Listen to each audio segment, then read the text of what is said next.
So walking through our budget template, just to look at the things that we focus on the most.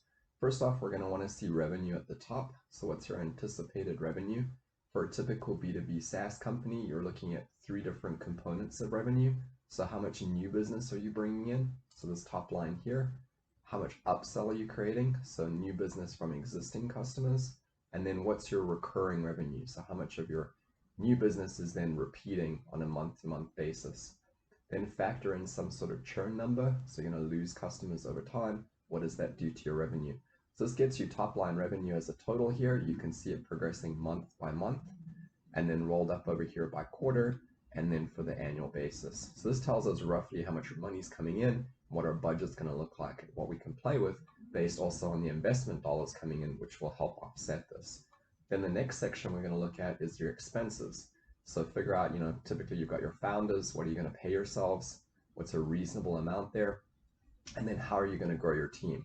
So you're going to then plan out whether you're going to have customer success, which would typically only happen once you have quite a large number of customers on board.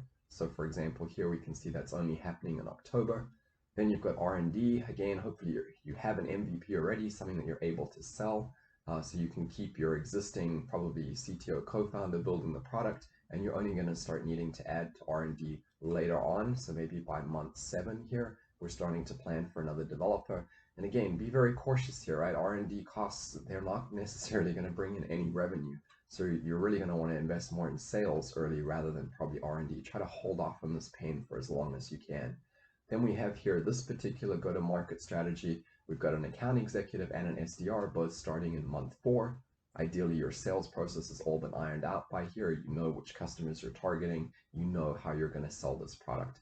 And then, of course, as soon as you can, start ramping up, right? Ramp up that sales team. That's going to drive the whole life of your company, is going to be driving revenue.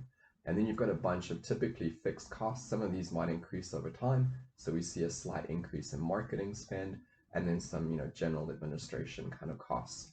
Then we want to total all those expenses. So again, we can see it per month.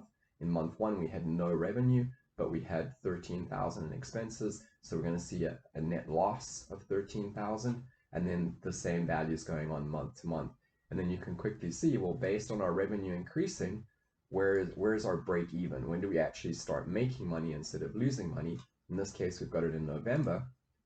And then really nice to have, not absolutely essential, but definitely something you should consider. Factor in your cash on hand, right? The only way your business survives is if you actually have money. If you don't, you can have all the invoices out that you like, but if you don't have cash in the bank, you can't pay your expenses. So track cash on hand. Here we've got $150,000 initial investment. So we start seeing how that gets broken down with all the net losses each month. And we see kind of around about here, we start, not surprisingly, at the break-even point, we stop losing money and we start increasing our cash on hand. And that's really it. And for more information, take a look at our website, read through some of the assumptions that we made when building this particular template.